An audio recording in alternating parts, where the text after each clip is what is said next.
Welcome to Malcom Reed's How to Barbecue Right, a podcast where we talk about barbecue, share recipes, and discuss all things delicious.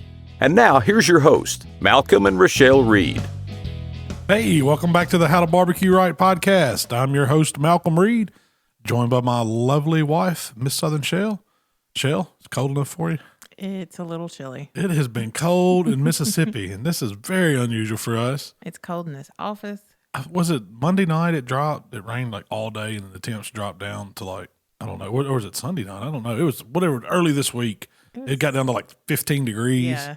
and the highs have been like 30 here, or 30. I think it's going to break freezing today, hopefully, but winter jumped on us. I mean, quick. You know, we didn't really have much fall. It was like all heat, and then a bunch of rain, and then now it's cold. It was really hot the weekend we did the Water Tower Festival. I didn't realize that's only been a few weeks ago. Hasn't been long. It was in October. Here we are, though. 1 week to go before Thanksgiving week. Yep. And are you ready? I haven't really thought about it. We've been kind of busy. We stay busy, but I've been, it seems like I've been on a turkey kick lately. Got another turkey recipe this week to talk about. I think I got one more. I'm going to do one more. First, before we jump into turkeys. Okay. What are we talking about first? The PK promotion. Oh, yeah. So check this out, y'all. You're going to want to enter this because PK called me up the other day and asked me if they're doing a new promotion for the holidays where their PK's giving back. So they've got, I think, the 360, the PK Tex, and one other. You can get all that information on PK's website, but they're giving away a thermometer set with it, with different grills. So like the 360, they're giving away a little more rack and a Maverick digital controller. Yeah, you get these accessories free. That's their kind of give back to it. And they're running that deal through the holidays. Well, they asked me or us if we wanted to give one away to our followers. Yeah. So I was like, heck yeah, why not give back? So we're going to run a promotion. And they gave me the leeway what we had to do.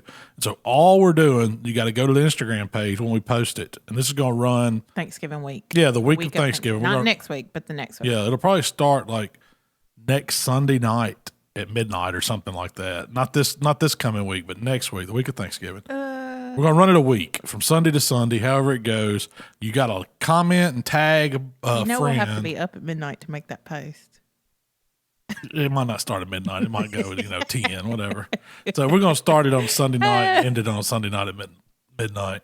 Okay. So that's how we're going to roll it. Okay. All you got to do is go to Instagram, like our page, go to PK's page and like their page. And then when we make that post, you got to tag somebody in the comments and you're entered. That's all it is. No buying anything, no purchase necessary. Got to be 18, U.S. only, all those restrictions. Yeah. But you win a brand new PK 360 grill, which is probably, was that $700 grill? Yeah. $700 grill. You get the little more rack to go on it to give you some more cooking space, the elevated rack, and you get the Maverick digital probe thermometer. And so all that, which is probably valued at, I'd say it's over $900 easy. You're getting all that free, and they're going to ship it to you. And they're going to pick. We're going to pick a winner randomly. It's going to be totally random. I'm not going to get to pick one of my buddies. The way that works is there's this program you get that generates the generates the number, and you just go down there and pick that number, and that's it. So I guess that's how they do it. I don't get to pick, so they're taking that out of my hands. They'll generate the winner and tell me who wins, and it's that easy. And PK will ship it right to you. So y'all be looking for that here in another week coming up. Okay. Now we can talk about turkeys. So, still been on that turkey kick. Thanksgiving's coming up. You ought to be nailing down whatever recipe you're going to cook for everybody on Thanksgiving. So, over the years, I've done a bunch of different turkey recipes, and we're going to talk about some of those today because this podcast is going to be all about cooking turkeys and hams pretty much for Thanksgiving. You can cook them whenever. They're great. But that's what this week's going to be about. And so this week, we're going to talk about my latest recipe, and it's for smoked stuffed whole turkey. And what I did, I made up a stuffing. This is a big question going around. Should you stuff a turkey? Is it okay to eat the stuffing? Is it going to get you sick and all that? And if you know what you're doing, it's not. I mean, there's nothing wrong with it. It's kind of the traditional way. I think that's the way everybody remembers their grandma. No, I've never had a stuffed turkey. Well, in the South, we eat dressing. We don't eat stuffing. Yeah. But I've never that's what stuffing is. Stuffed. Oh, that's the way my papa and granny, that's how they always They always did it? Yeah, they actually put dressing in it. But they made dressing on the side, too. The stuffing... Did they eat this dressing out of the bird? Their turkey wasn't that good. The dressing was good, but I don't remember eating that. The whole purpose of that, it's not to eat that side dish, really. What it's doing is it's adding flavor inside the turkey from what all you put in the stuffing, and it's making more mass in there to help it cook more even. It takes up that void. Now, in past recipes, I've stuffed it with vegetables, apples, onions, celery, carrots. You can put whatever you want in there, but stuffing is, it's a side dish too, and it can be put in there, and it's really good. What I did with my recipe, I did a sausage and herb stuffing, and it was really easy. My mom makes homemade sausage, and so I took it was like a pound of her homemade sausage. I browned it up. I caramelized, well, not really caramelized, just kind of sweated down some onions, some celery, and a Granny Smith apple. Threw some garlic in there, and there was a whole stick of butter to really get it some good flavor. I wasn't trying to brown it. I was really just trying to soften it. Start the cooking process. Yeah. And I mixed that with my bread and my herbs. And so for the bread, you could use day-old bread that you tore up. I went the easy route and just bought a bag of these Pepperidge Farms bread cubes is what they were called. They kind of remind you of croutons that hadn't been baked so hard. And I mean, that's basically, it was like little squares of bread. Croutons. I don't know. Good croutons aren't to me. Have you ever had the good steakhouse croutons where they're just kind of soft, a little crunchy, but mainly soft? And they have all that butteriness to them. But back to the stuffing. Yeah. So I mixed all that together, threw my herbs in there. You got to have rosemary, you got to have sage, and you got to have thyme. That's all it takes. What I did, and to keep from having to buy a bunch of all that, they have a poultry seasoning or a poultry herb pack at Kroger. Most grocery stores probably do. It has all three of those in there, and it's just enough. By the time you chop them all up, it's about probably about a tablespoon of each is what I would say it was. I didn't really measure it. I just knew if it's covers up the palm of my hand, that's about a tablespoon. And so I mixed all those together, threw them in the bowl. Teaspoon, yeah. No, it's a little more than a teaspoon probably in there. So did I say teaspoon in the recipe? I don't remember. You said teaspoon in the recipe. I wrote it. I mean, I didn't measure it. Most of the time I don't measure. I'm writing that stuff just because somebody's going to ask me a quantity. Yeah. It's really to taste. Yeah. If you wanted to know, right? Because I mean, some people like a little more sage. Put you a little more sage in there. Some people don't like rosemary. Take the rosemary out.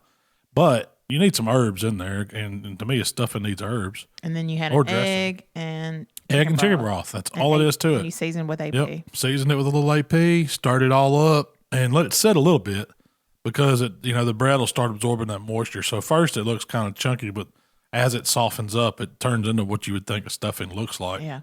Then all that goes inside the bird. But let's talk about the bird. Well, I got to talk about the bird now. Okay. Now let's talk about the turkey. So where'd you get this turkey? Walmart. Really? That was a Walmart turkey because the Kroger didn't have any at the time. I bought that turkey, I guess, a week or so ago because I bought it froze, and I bought it at the same time I did turkey. The breast that I did the week before, and I just put it in the refrigerator and let it thaw out. I bet it took it a week. Yeah. I had it in the cold fridge that we never opened. It's just mainly beer, but it stays cold in there, and it's slow thawed, which is perfect. And then I brined it.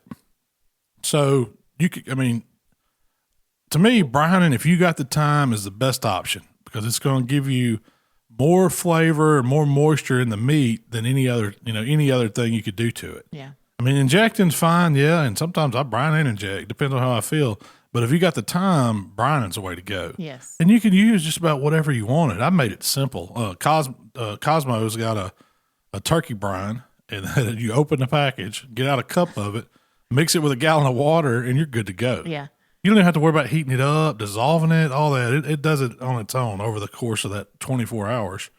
And I mean, I've made turkey brines with brown sugar and salt and herbs. Oh, you have several. I've got a bunch of different ones. Yeah, there's a bunch of turkey brine recipes on the website. There's a Cajun one. There's just a regular herby one that's got different stuff in it. I mean, you could just use salt and sugar if you wanted to. You could do simple salt, sugar, water. Yeah, you can get fancy or as simple as you want, but I think brining is the way to go. Well, what do you think about the the Cosmos turkey. Oh, it tasted great. It put flavor in the meat. I mean, you could tell, like when I pulled it out, you could see in the cavity and then kind of where the skin had separated, you could see down the breast a little bit looking from the back end. I think it showed up pretty good on the video. You could tell how the meat changed. So it absorbed, excuse me, it absorbed a lot of that flavor from the brine. Yeah. And it was, man, I thought it was great. It was easy and it was very easy. Yeah, as easy as mixing up salt, sugar, and water. Because normally what I do, I would heat those up. Like if I was making my own, I would, bring me a quart. Usually I'll do like a quart of water and put a cup of sugar in there and then half a cup of pepper or no, half a cup of salt, probably like a tablespoon of peppercorn, something like that, and some herbs. Lemon heat that up till till it dissolves, and then mix it with 3 quarts of cold water to chill it back down, and it's ready to go. But this was easy. I just went tap water, cup, in the big bag. To me, now, the hard part about brining is the container or whatever you're going to put it in. But if you'll go to, say, Walmart or maybe even some of the bigger grocery stores or Home Depot or somewhere will have it, in the storage section, like where you buy plastic totes or plastic bins, things like that, they usually have these big Ziploc storage bags, and they're made for like putting pillows or comforters or something like that in. And they even have the kind you can suck down to hook up with your vacuum cleaner and get them airtight. You don't have to do that to it. No, that's a good idea though. I should have got one that I could suck up to a vacuum cleaner and try to vacuum seal it in it. Vacuum cleaner for it. I could use the shop vac. Put it on there. Yeah, suck it down tight to where it's really get all the air out. But you get that in that bag, and it makes dealing with that turkey so easy. Well, Cosmos on a video he did, he actually used like a bag in a 5-gallon bucket. Yeah. Which is great because it's a great size for the fitting a turkey in. The problem is it's so hard to put a 5-gallon bucket in a refrigerator well, that's or my try to deal. keep it cold. So either you got to put it in a big cooler and keep ice around it, or drop it in one of them big igloo water jugs. Or my refrigerator, I thought about doing a bucket, but the bucket wouldn't fit. Even if I took the shelves out and moved all my beer, I didn't want to do that. I was like, no. But what I had like a plastic tub that I'd use for putting brisket in. I think forget what I was doing to brisket, but that's what I bought it for. Brisket. Yeah, that's what for a week, wasn't it? That's what it was. Well, anyway, it was kind of like one of these. But we bought it just specialty to fit on that shelf. Yeah, the width and the depth of the fridge. I think it was like a shirt saver, kind of something. Put shirts or something in that you're supposed to under the bed storage unit. Yeah. But it fit perfect in the refrigerator, so it's now my brining tub. I probably could sell it. But so I put the turkey in the bag and then kind of set it in this big plastic bowl I had and put that in that bucket. And there's no way I'm messing up my beer fridge then. Nothing's leaking out. If something was to happen, back gets compromised. It just still goes in the tote. Yeah, it's stuck in the tote. But it didn't leak though. Yeah, something else you did was you tightened it really well and zip tied the top to keep it all so the bird was really submerged. Yeah, and that's a lot of times people say that a gallon's not enough water. Well, it is if you get the container around it. Mm-hmm. So you got to make sure that you want it submerged the whole time or the brine's not going to work. But what I did was I got all the air out I could and then cinched it up at the top, like you said, and then used just one of those little zip ties and put around it. That way the water, the brine mix, everything's all around the turkey. There's no air in there, room for it to not be in the water. Yeah. And it worked. It worked perfect. Yeah. 24 hours in the refrigerator and it's ready to go. Someone asked the other day that they said they've been seeing where people said, don't brine for over 12 hours. And I was thinking, I don't believe that. I've heard some people go up to much 72 hours. Yeah. There's an old sweet tea turkey brine recipe that's been out a long time. That it's a 72-hour brine. Yeah. Don't not brine for 12 hours. I think with brining, it goes on the density of the meat. So whatever size meat is really what determines how long you need to go. A big old turkey is, it's 15 pounds. It's Did huge. you buy this 15-pounder because you knew you were going to stuff it? Because most of the time you like to stay around a 12-pounder. Yeah, but I was kind of going for more of that traditional bigger turkey feel, and I wanted to have plenty of room in the cavity to stuff it, so I went 15. I didn't buy a 20-pounder. One thing I meant to do was buy those little chef's hat for the legs of the turkey. Oh, yeah, to put on the feet. Yeah. That'd have been funny. Oh, and I meant to buy them on Amazon, and we saw those somewhere. Was it out to Arizona? Barbecue Island. Yeah, they had some. We should have bought some from them. I wanted to. So after the turkey soaks for its 24 hours, you pull it out of that brine.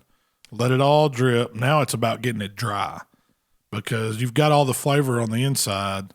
But now to get the outside, to get it to, if you saw the video and you saw the pictures on Instagram, how it looked, it was golden brown, you could see all the spices on it. The skin is almost crispy, about as crispy as you could get one on a pellet grill. And it's because I got the skin really dry. So if you're having trouble with your, turkey not turning out, not getting the color you want or getting too dark, you don't want to put too much on the outside, but you want to get that skin really dry and keep it sprayed with cooking spray.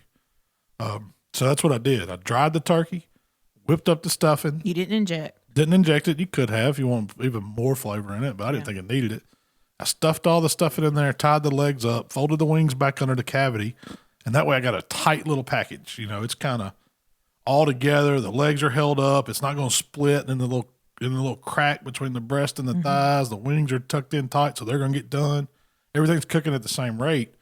Then it's time for some seasoning. So after I sprayed it with cooking spray, I hit it with just AP, salt, pepper, garlic, and then a little bit of swine life just for some savory and some color to it. You like using swine life on poultry? I love it on chicken and poultry. It's so good.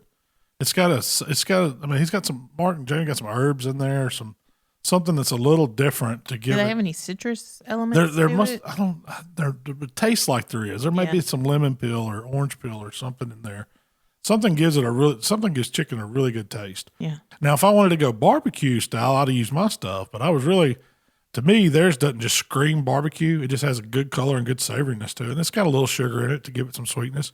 And it's got a little coarser texture. So you get a little bit better, crust on a chicken turkey skin.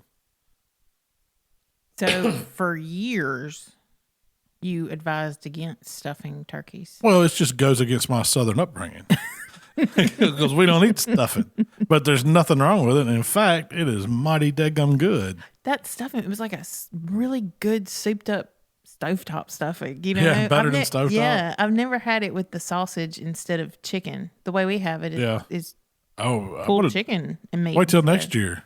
I'm gonna do a Cajun stuffed turkey. I've already working on my crawfish and oyster stuffing.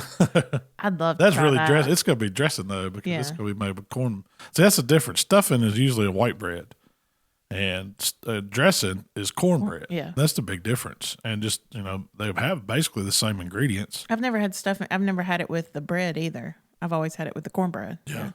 Aside from stovetop, a box of literal. When you open up, when's the last time you cooked stovetop? It's little bitty baby croutons too. Yeah, they look the exact same. They're just a smaller version. My mom used to feed us stovetop. Like broiled chicken and stovetop. I never had stovetop to college, and my roommate Sarah turned me on to it. How easy it is. Yeah, I was like, this is delicious. What is this? Better than Hamburger Helper. You could get it on sale for like 2 boxes for $1. Yeah. So. It's basically breadcrumbs. You're buying seasoned breadcrumbs. You add your own chicken broth, and that's it. I don't remember chicken. Did y'all broth. use the canned cranberry sauce with it? Oh no, we'd eat it like for dinner. We'd cook a box. No, it wasn't split Thanksgiving. Yeah. No, this is like Tuesday. So once I got the turkey all seasoned and everything, it went on the pit, and I cooked it on my Yoder. No, I cooked it on the Traeger. I'm sorry. You were supposed to cook. We talked about cooking it on the. I was going to. I couldn't get the daggum thing to light. It wouldn't. I was like, I'm not taking it apart. I don't feel like messing with it. I took the cover off, plugged it up, and it wouldn't light. So, gotta get some. I gotta get my Yoder fixed. I gotta get some technical help on it. I needed to get out there and take it apart. It's just too daggum cold. Yeah. I was like, today it's freezing outside. Why am I gonna work on a grill when I'm ready to cook? So I just turned the Traeger on. You tend to lean towards pellet grills for smoking chickens and turkeys. I love the way they put the color, and there's just enough smoke on it to where it's not overly smoky. There's nothing worse than eating a smoked turkey that tastes like, a deep smoked ham or something. I don't like that. And the pellet grills do a great job on it. You can put whatever flavor you want on them. The blend I used was a Traeger blend. They call it their premium blend or something? Yeah, it was hickory, maple, and cherry, which is all, I don't really use I don't never use maple wood, but it was in that blend. I said, what the heck? And it's good. I thought it was real good. But that was, it went, 4 hours? I sprayed it. I rotated it about halfway. I stuck a probe in it after a couple hours so I could watch it.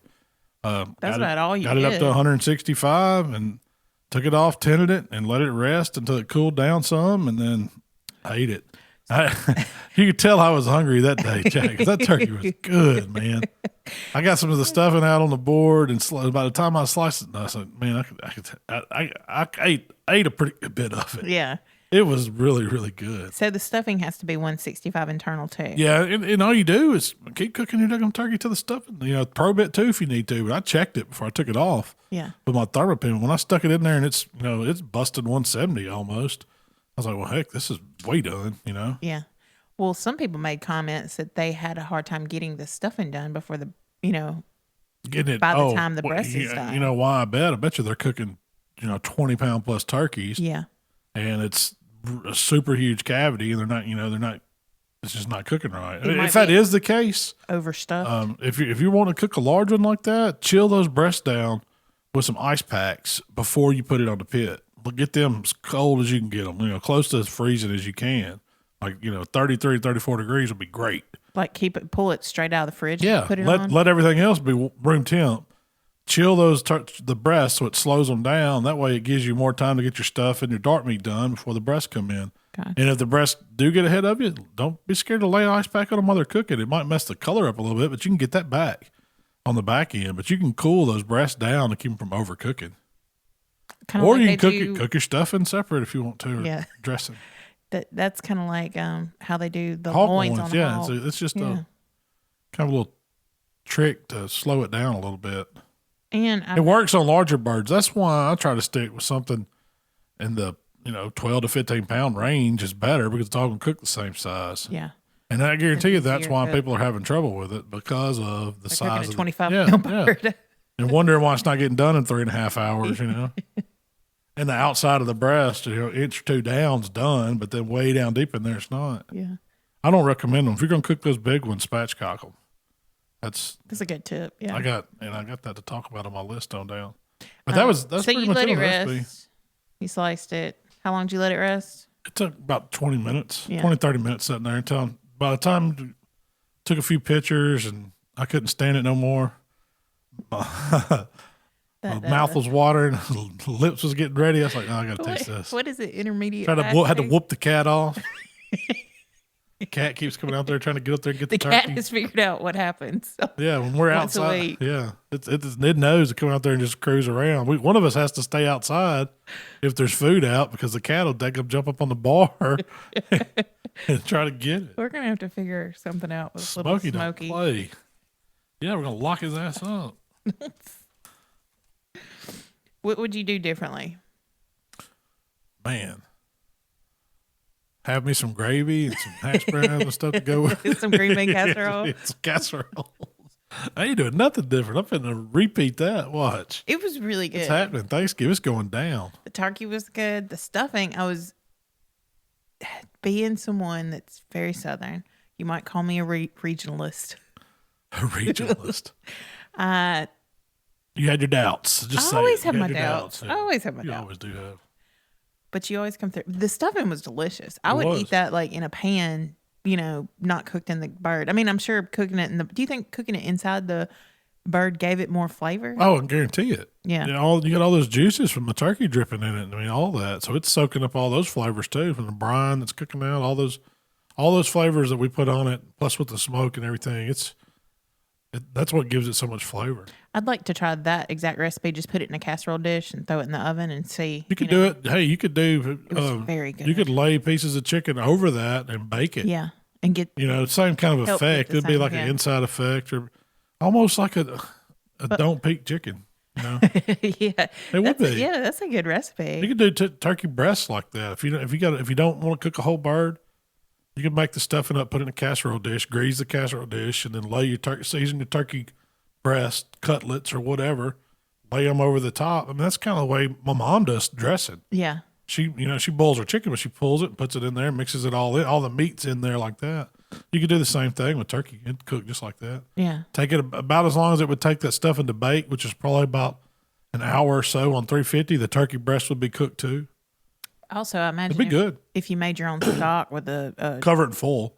Yeah. And then uncover it at the end to brown it. But if you made your own stock with like a turkey carcass or even a chicken carcass, something like that, it'd give you a lot more flavor too instead of just usually we use stuff. chicken broth that we've made And then turn we some of that can. broth into gravy too for the Yeah. chiplet gravy. I don't know if that needed gravy. It was so good. It didn't. It had plenty of moisture to it.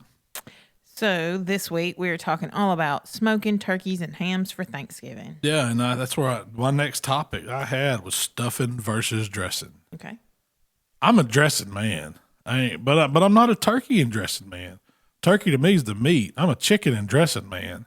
That's what's always in it. So it's usually I've got a recipe for it on there. It's easy to make. You need a couple. It's really good. Couple pans of cornbread crumbled up. The hardest part is making the cornbread. You good can cornbread. boil your chicken, you can smoke your chicken, you can roast your chicken. Pull it all apart, put all that in there.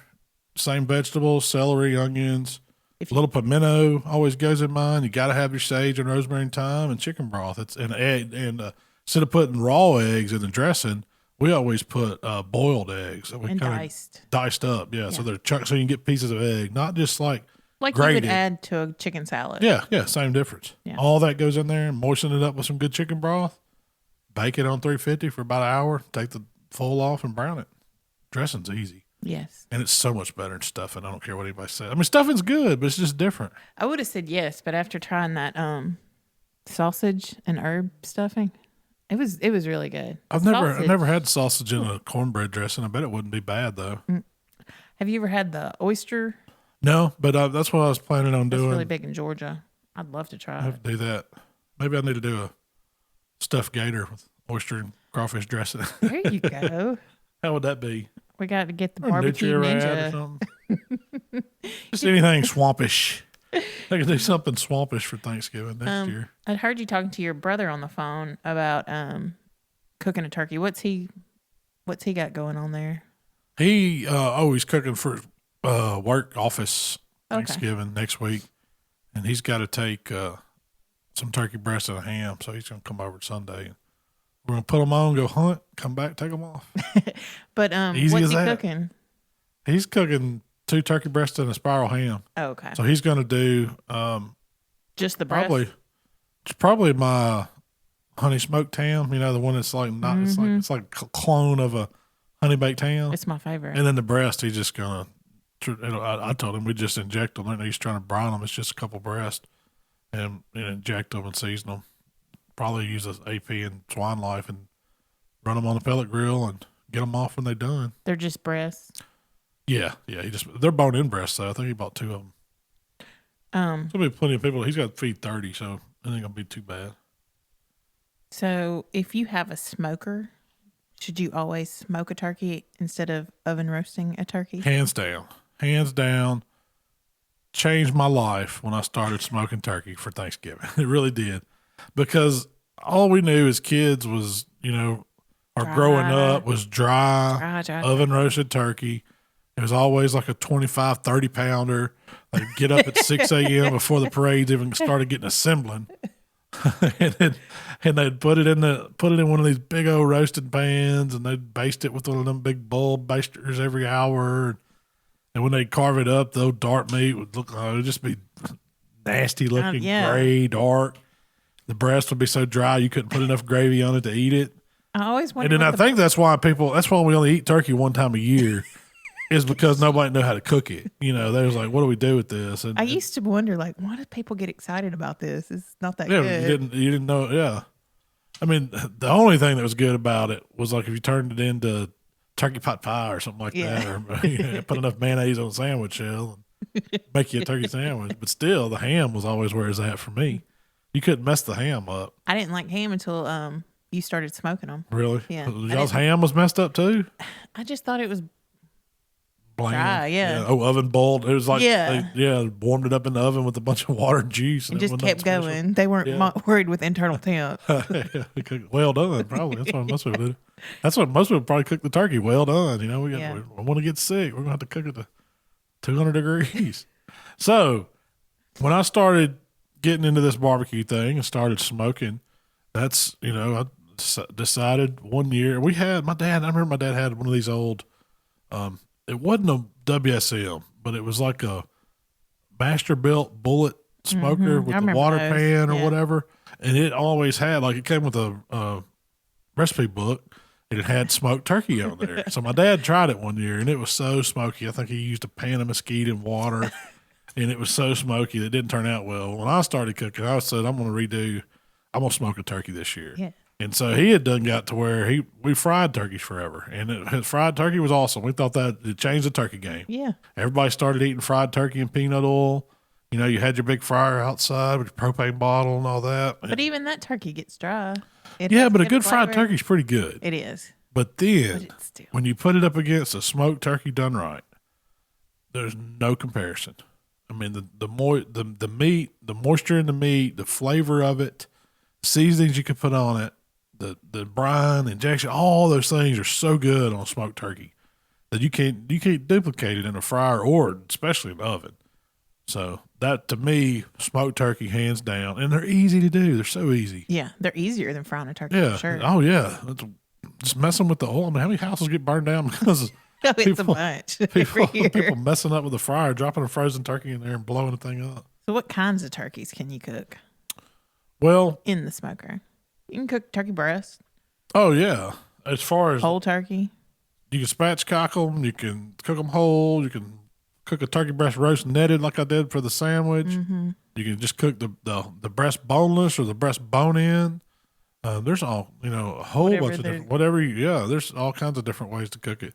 The easiest is probably just, I would say the easiest is that breast that's netted because you don't do anything to it. Yeah. Inject it, season it, put it on, cook it.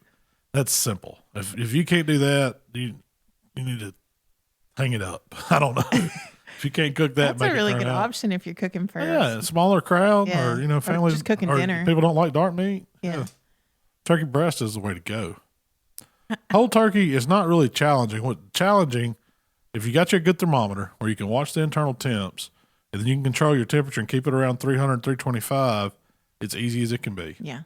To me, the biggest challenge or the most questions we get is about people putting too big of turkeys on their smoker than they have the capacity for, or too many or something. That's most of the time when you see pictures of ones that don't look very good, they're all dark or burnt up or colors off. It's because they didn't cook it. They didn't maintain the temp right, or the cooker was too small for it. Because you see that all the time, and that you're putting the wood to it, and they don't need it. You don't need a whole lot of wood for a turkey. It's going to absorb some of that smoke real quick. It's like a sponge. So you don't need a whole lot of smoke. You just need good, even heat the whole time. Something you got to think about, like now for Thanksgiving, is thawing the turkey. Yeah, and I'm telling you, you need to give yourself probably a minimum of 4 days if turkey's over 12 pounds. And the bigger it is, the longer it's going to take. There has been times where I needed to cook one in a hurry and had to put it in some water. And they don't recommend doing it, and you didn't hear it from me. But hey, I've filled a sink or a cooler up with water, put them turkeys in there, change the water out a couple times, like every couple hours. Go out there, drain the water, put fresh water back in, drain the water, put fresh water back in, and it'll get thawed quick like that. You can probably thaw one in 6 hours. Have you ever dropped an icy one into the brine? I've done that before. I've had one frozen. I still wanted to brine it. Didn't have the time to let it thaw. So most of the time that happens because somebody calls you. Hey man, can you cook a turkey for me? I'm fixing to cook like the next day. I need you to cook one, or can you add one more, or can I bring you one? And so they always show up froze. And so what I do is you get it thawed enough to get it out of the package. Even if you can't get the neck out, the giblets and all that, drop it in that brine and then go back and check it in a couple hours. You can pull all that stuff out and get it out of there. But I've had to do it. There's instances, and it still works. It's, have you noticed any difference in the speeding up the process? No. Why do they recommend not to do it? Just because it's better for the meat. It don't destroy it as bad. Yeah. Slow thawing it like that. Yeah. I mean, that's it. And you'll notice if you speed thaw wood or you thaw it in water, it's going to pull out so much more moisture out of the turkey than what it would if you let it slow thaw. Yeah. All that stays in the meat. And most of them, you're getting them already injected with solution anyway. At least the ones I buy. I'm not a stickler for buying a fresh turkey or all, we get questions organic, on that. all that. I just buy the ones that are on sale. Yeah. The butterballs or honeysuckles or every year. There's a couple other Riverside, I think is one I see. Every year people ask this question. over and over and over again. It's my turkey already says it's been brined in a solution. Should I still brine it? Yeah, answer is yes. I mean, they did put some salt water in it pretty much. That was just to weigh it. That was just to add it's not doing weight. A whole lot to it. It's still going to be bland if you don't do it. And that's why I say, even when brine, it's okay if you want to inject, put some more flavor in it. Yeah. Have you ever had one? I've injected brine both and seasoned pretty good dose. And still never got turkey too overly flavored. Have you? No. Ever? I mean, no. It's always it's pretty new. You know, it can take on a lot. I mean, it can take on too much smoke, and you can definitely get it too salty, but it's not going to hurt you in a solution like that. Well, see what the brine does. The brine makes it go to equilibrium. So it's got this concentration. You got it in this salty, sugary solution on the outside. Well, it's wanting to go across into the meat of the turkey, soak over in there to get it to like an equilibrium to balance out that solution. And I don't know all the science behind it. So that's how it works. Salt and sugar and it's equaling itself out. So it's not going to get too salty or too sweet. Now, what it eventually could do is cure it almost like a ham, but it's not going to be overly too salty. Could you use other flavors in your brine? Heck yeah. I mean, I've had some really good. That's where I use some citrus or some lemongrass or different flavors or whatever. You could put. I've seen people use sweet tea. I've seen them. You could add honey to it, like a honey brine. There's all all that's just whatever you can think of. Usually, you throw one of those herb bundles in your brine. I've even done one with one of them crawfish bowl packets. That's like all the herbs and seasonings and stuff to do a Cajun whole brine turkey like that. It's pretty good. My favorite turkey that you ever done, you had brined it with those Cajun flavors and then injected it with a Cajun butter and then seasoned it really well. That's probably the best recipe I have, really, for turkey. I think so, that too. Cajun smoked turkey. Yes. It really is. And that one people try a lot, and they say it always turns out good for them. Yeah. It just gives it so much flavor, and it's not spicy at all. It's got a little kick, but I'd serve it to. It's not hot. Mm-hmm. It just has some good flavor to it. Yeah, it really does. You can get it hot if you want to. Yeah, you could. But most of the time when you're cooking a turkey, you're serving a crowd. Yeah. So you want to keep it kind of, especially with grandma and the kids and everything. You want to keep it kind of mild. One thing I always see is, changing subject here, is people want to know about how to get that skin crispy. How are you smoking it and getting the skin? You're not. You're basically not. There's no possible way to get it crispy like compared to fried turkey skin. Yeah. If you want a crispy turkey, you're probably going to have to deep fry it if you're that hung up on the skin. Now, can you get the skin good to where it's edible and you can cut it and it's it bite through, has a ton of flavor, the fat under it's been rendered? Yes. And that's what really getting it dry does. And then coating it with a little bit of oil, like the cooking spray or whatever if you want to use that duck fat spray, melted butter would be good on it. Anything like that. You can just rub it with peanut oil and then season it. That's what's really going to get the skin good. And it takes, 325 degrees. I mean, it's optimal for it.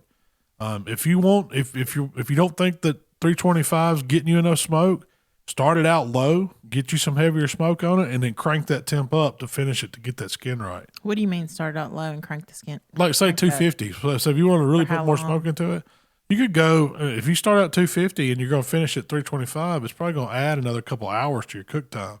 So you could slow smoke it the first, hour or two, get some smoke in it, then ramp it up, and then finish it off high. That's I personally like them to cook 3 or 4 hours, so I always keep them on 325 the whole time. But if you got plenty of time, go for it. It'll give you the extra smoke that some people like, and it'll also get your skin right. But you got to crank that temp up to get that skin right. Now, one thing I have done, I've never done a video on it, but it's really good.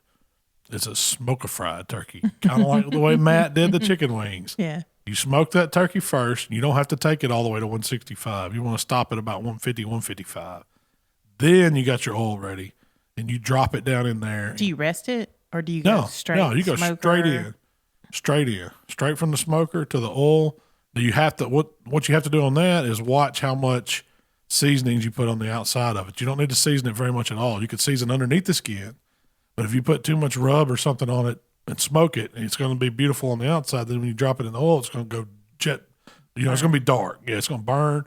But you can wait and season it when it comes out. And that's what I tell people. How do you get, like if you're deep frying a turkey, how do you get some flavor? How do you, what do you season it with? Well, I always say go extra light. You want to brine, inject, that's fine. You want to season under the skin, that's fine. But if you put anything on the outside, it's going to burn up because it takes it so long to cook in that oil. Yeah. And so what smoking it does first is it speeds up that process. It's not in the oil as long. You're really just using it to get that skin crispy. And it's good. It's really good. I'm getting hungry. We hadn't even got the hams yet. I know. So also, let's talk about cutting a turkey up.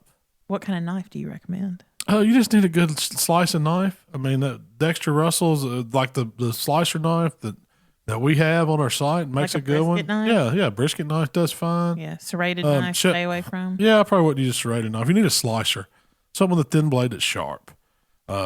Chef's knife, really not made for that. You need something that kind of more like a boning knife that you can move back and forth. Yeah, then you can get a good. I like to get the meat off the turkey. I like to use like a boning knife. That way I can part it out, and then when I slice it, I like to have my slicing knife to slice it. But so in the video, this last video, that's not how you slice a turkey. I did that on purpose because I was trying to save it to we could take some pictures of it. And we were going to eat it later. Didn't want to take too much of it off. But when you get ready to break down a turkey, you want to muscle it out.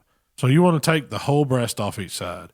You want to take the wings off. You want to take the legs and the thighs off. I think you did that in your Cajun video. Yeah, I did. And then when you get ready to slice the breast, you slice it across the breast so it goes across the grain. Because if you do it like I call it the Norman Rockwell way. If everybody remembers that old cookbook with them standing there, the mom's holding the big turkey on the platter and the dad's slicing it off, like that's kind of for pictures or show. It looks good, but it's not the ideal way to slice it up.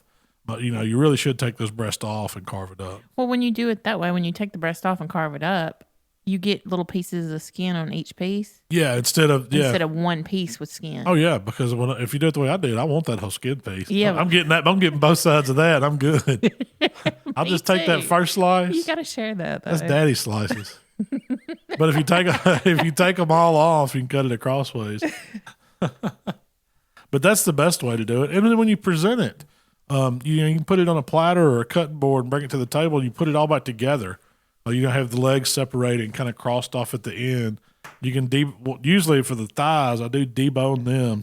Take your knife and cut them off, and then either cut it into chunks or kind of use like pulled turkey for the dark meat. And they usually have the wings separated, and then the breast sliced. And you can feed a dozen people easy with the 10 to 12 pound turkey.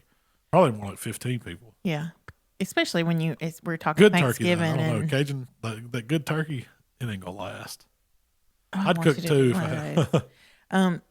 So you always stuff a turkey, even if you're not using stuffing. You always stuff it. I'd put apples, onions, celery, carrots, herbs, even lemons or oranges are great in it. Yeah, you could use whatever you feel like. Yeah, whatever What's you feel the point? Like. Just to put mass in there to make it cook even. It doesn't have that void. Now, to speed a turkey up, that's where spatchcocking goes in. I mentioned it earlier. Spatchcocking is taking the backbone out and then spreading the turkey out, kind of laid out wide open where it's flat. And then you press down on the breastbone, or you can remove the wishbone. It's really easy to do. It kind of breaks that, and it lets it lay flat. And that way, everything's proportionate. The breast and the thighs and the legs, and it's all the same size, so it cooks faster too. So that's what I recommend doing. If you're limited on space, usually you have enough room to do a turkey laying flat, because most of the time the space part, it's not side to side, it's up and down that people have trouble with other smaller pits. But also, it's a great way to do one just to get it to cook even. Cooks faster too. It does. It cooks a lot faster. You've got a recipe on that too. Spatchcock turkey. It's easy. If you don't know how to do it, check the website out and watch the video. It's really a pair of kitchen shears is pretty much all you need. You don't even need a knife.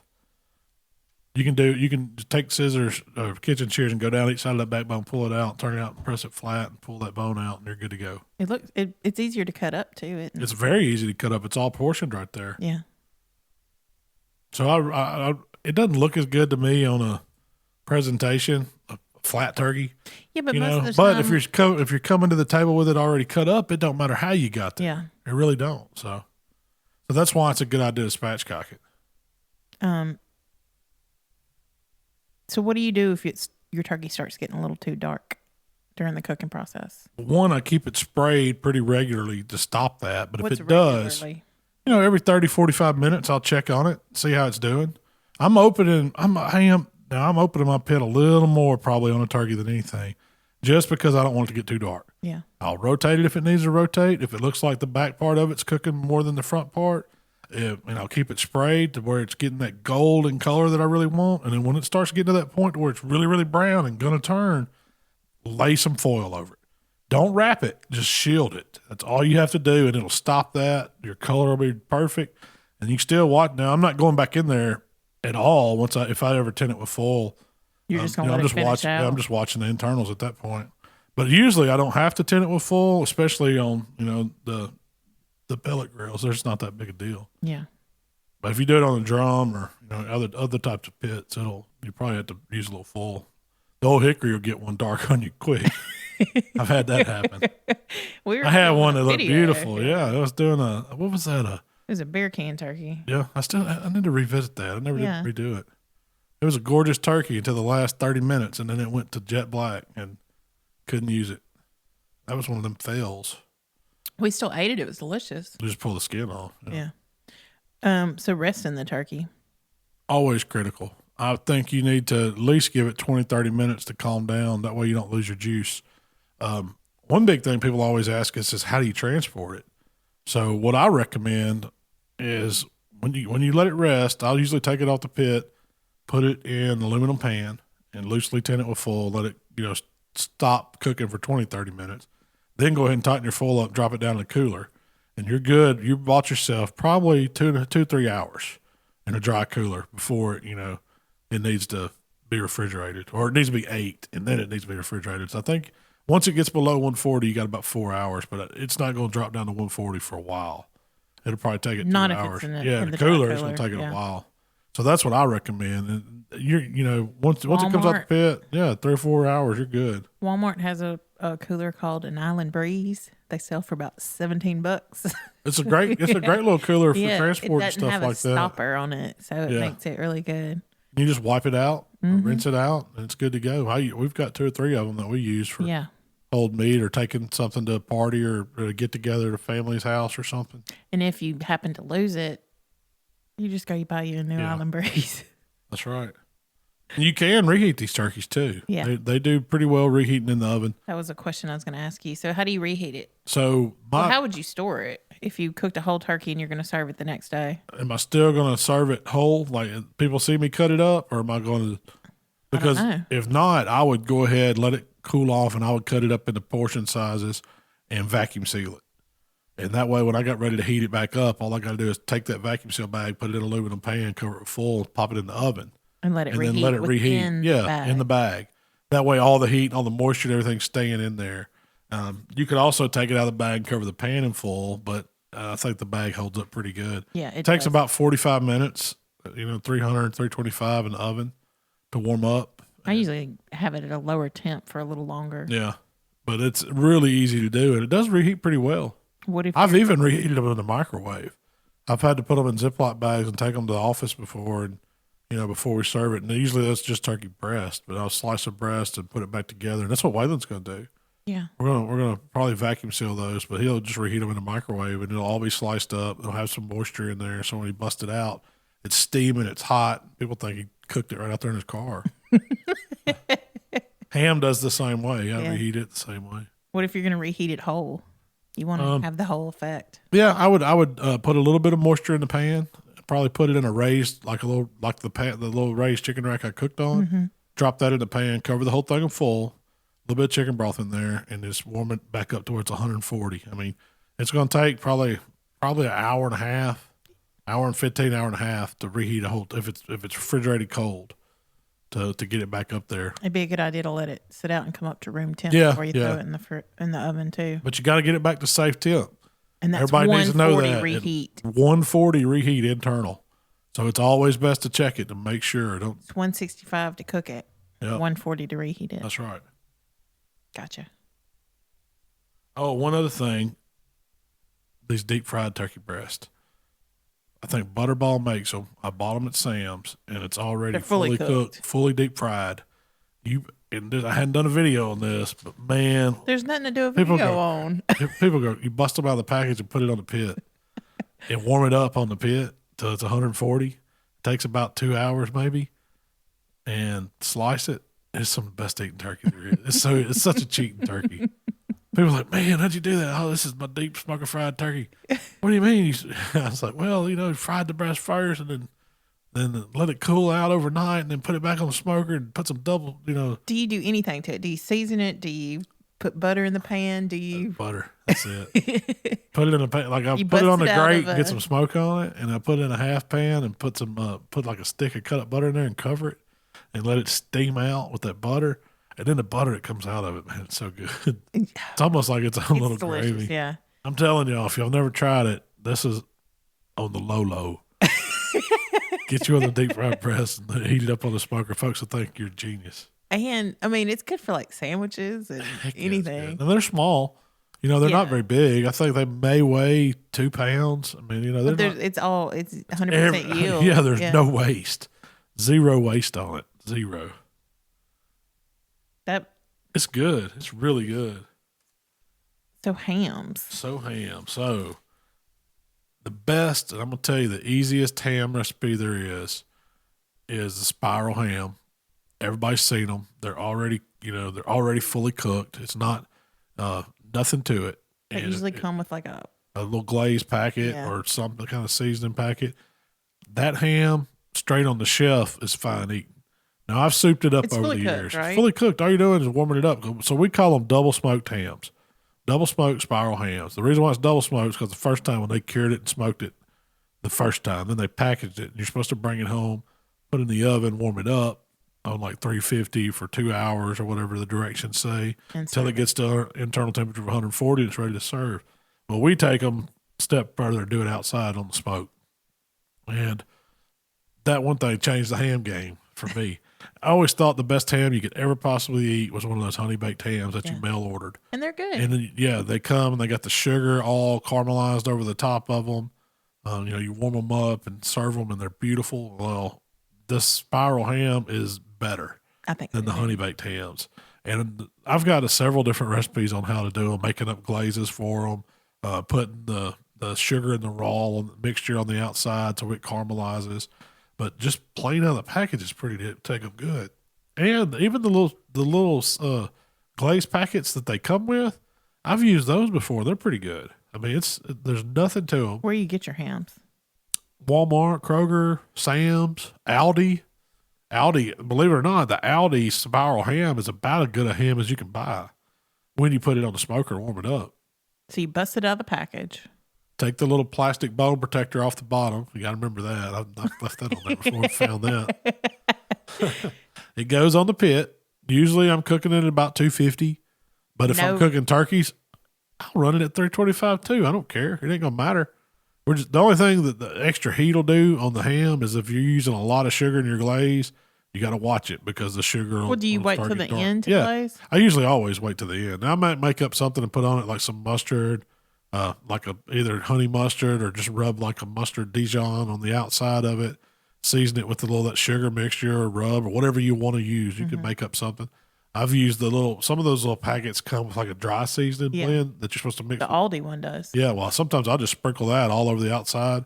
It's got a lot of, it's got, I don't know, like it's different flavors. Cinnamon. It has a lot of citrus to it. It's got some cinnamon to it. It might have some cloves to it, almost like an allspice mixture in it, and it's really good. It's really good. That all goes on the outside. It goes on the pit. It takes about 3 hours is all. First 2 hours, I'll let it roll in the smoke. Then usually I'll move it to a pan, tin it, let it finish out, and then I'll take the foil off the top and then glaze it real good. But I'll glaze it while it's in the pan a lot of times.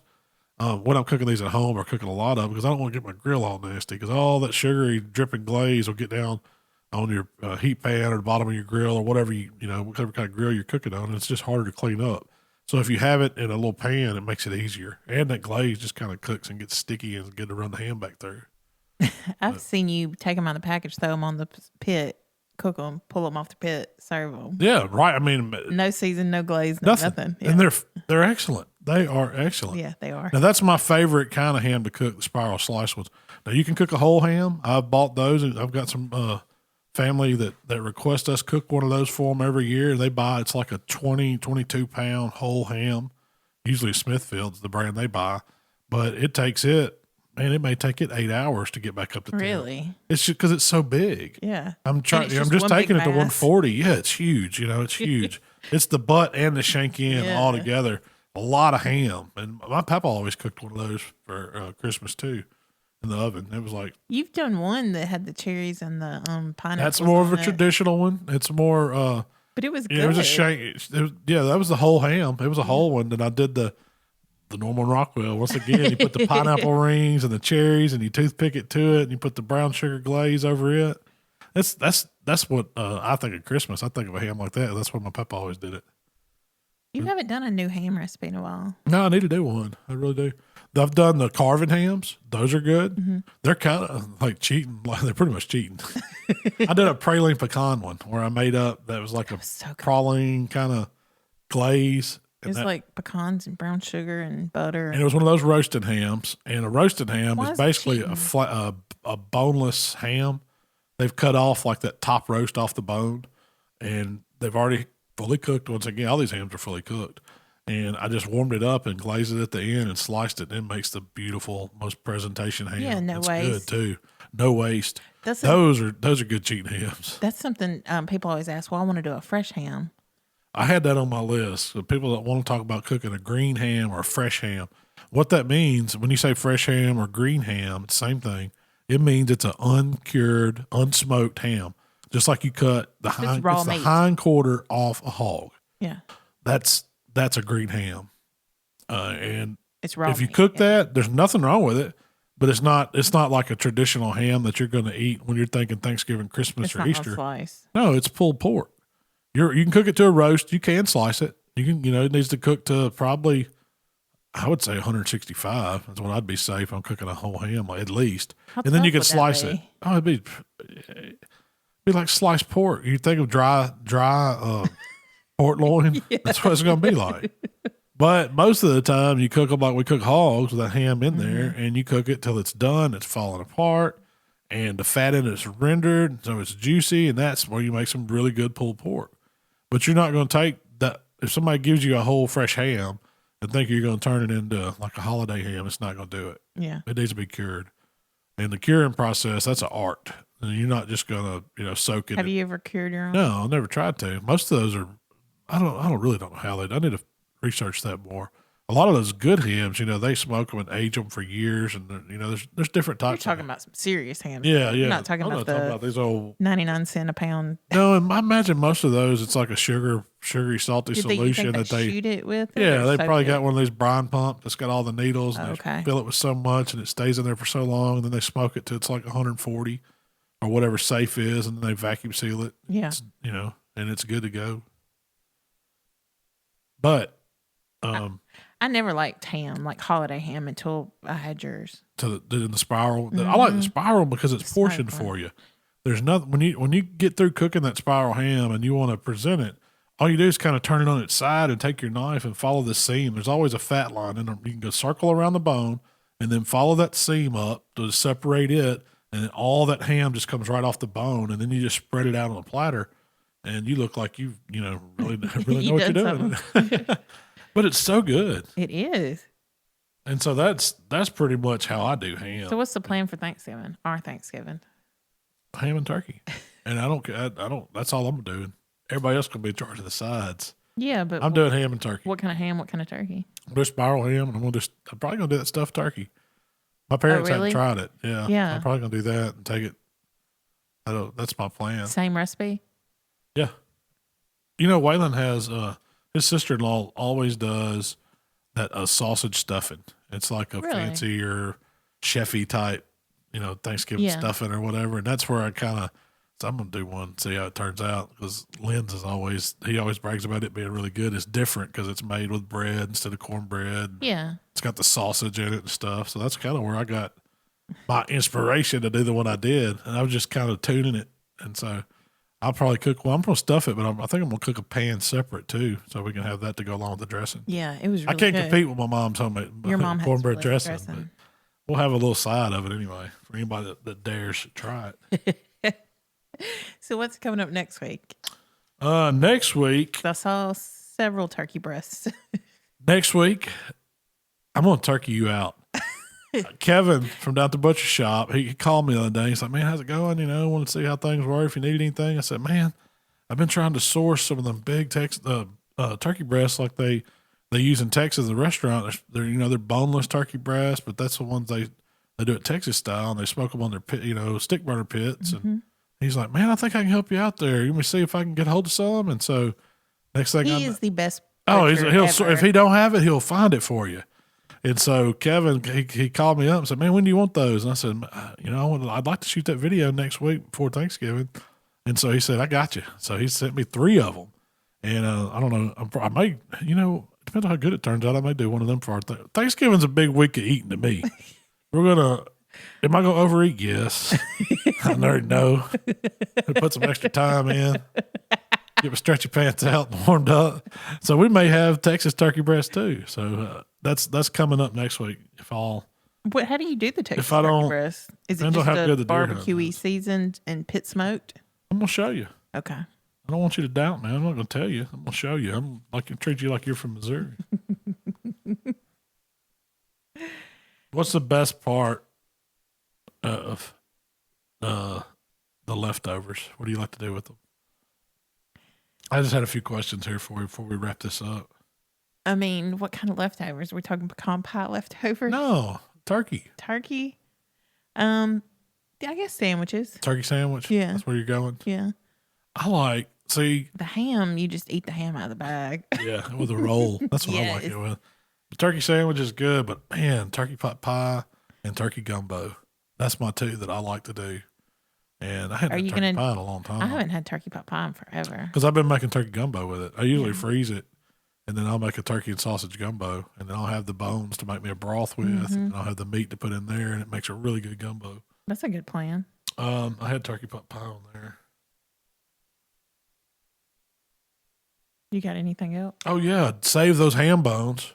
I just made some notes here. That's why I'm reading real quick. But you got to save those ham bones. Definitely. At least for New Year's to boil with your greens or your black-eyed peas. So that's why I cook those shank hams. I like the shank instead of the butt because it's got the longer bone. Vacuum seal those bones, and when you get ready New Year's to make your greens or to make your black-eyed peas, you'll have you a good soup bone to go in there to really give it some flavor that you've done double smoked. And so it adds, and even if it's got some extra ham on it, I usually leave it on there. Yes. The ham is so good in those peas and greens. And it's good in baked beans. You can make red beans and rice with it. You can do all kinds of stuff with it. But don't get rid of it. Real quick. It makes really good stock. Real quick. Yeah. Your favorite sides. My favorite sides? Yeah, we don't have much. Pecan pie. That's dessert. Okay. I love dressing. My grandmother's dressing. Really? Is good. Macaroni and cheese when it's done right. I didn't have mac and cheese. Hash brown casserole. Yeah. Sweet potato casserole. Yeah. With the praline topping. I make a good sweet potato casserole, but it's not my favorite. Deviled eggs. You got to have some deviled eggs. Yeah. A little jalapeno on top and a little bit of hot rub. Your homemade cranberry sauce. Yeah. How do you make that real quick? It's very easy. I just take whole cranberries, some orange juice, and maybe a little honey. I think that's about it. But I just cook them down. You just cook them for a few minutes and they'll start popping and that pectin will be released and you just cook them down for about 20 minutes. You don't add anything that they naturally get thick like that? They naturally get thick. Really? And they get pretty sweet. It tastes so good. That's my favorite. I don't like a little bitter. Jelly stuff that comes in the can, like Ocean Spray cranberry sauce. It's like you slide it out, and it makes that noise, and then it's on there, and it just kind of rolls around. It jiggles. Yeah, no, that ain't for me. None of that for the kids. It's like 5 ingredients in that. And I taste it. If I think it needs a little more sugar, I'll add a little more honey. Yeah. But no regular sugar. It's just honey and orange juice and cranberries. Yeah. How many bags of cranberries, like if you buy just one? One bag makes because plenty? I'm only cooking for, what is it, 8 of it? Yeah. Green bean casserole. Yeah. You like it? I mean, it's okay. I'm a casserole man. know, You know, you anything like the that can be casseroles. casseroled for Thanksgiving, it's like 4 or 5 casseroles on the table. That's what's going down. I got a macaroni and cheese recipe I hadn't broke out in a while. What brown and serve rolls or the rising rolls or what kind of bread? I like the rising rolls. Parker House rising Yes. rolls, doubled up in the muffin pan. Let them rise for a couple hours. With some get them Warm hot butter. with some butter. I'm going Heath bar cake or cheesecake. That's my two Yeah. favorite desserts. I got a mean cheesecake too. That's the one I want. Salted caramel cheesecake. With a whiskey sauce. The whiskey sauce. That's Thanksgiving right there. To me, pecan pie is like, You know, I'm not a big pie guy. I don't like pies either, but pecan pie is like one of my favorite desserts. If it's pie, it's got to be cheesecake-ish. Yeah. You don't like pecan pie? I don't go crazy over it. Oh, good. I'm not a chocolate pie guy. You know, apple pie. I don't fruit like pies. fruit pies. Chocolate pie can be okay. I like now lemon ice box. That's Yeah. key lime. I can do those. Caramel pie. I make myself sick on caramel pie. That's some good stuff. I can leave all those. I don't like regular flaky pie crust. I like graham cracker style pie crust. I'm a cheap pie guy. I don't need nothing fancy, but cakes is where it's at though. But so I hope we got y'all hungry for Thanksgiving. I'm starving right now. I don't know what you're gonna go see what Junior's has today. This intermediate fasting. Intermediate. That's just beginner fasting. We ain't got the Doing pro both. level yet. I'm doing both. Is there anything else you had jotted down? That covers it. Well, Coming up next week, we're going to do one more video, one more podcast, and then we're going to take a break for Thanksgiving. deer cooperate. All right. Well, tell them where they can find us, Shell. If you'd like to connect with Malcolm, it's HowToBBQRight on Facebook, Instagram, Twitter, and of course on YouTube. If you'd like to connect with me, it's Miss Southern Shell on Instagram and Twitter. Hey, thanks for hanging out with us here today at How to Barbecue Right, and we'll be back next week. See y'all.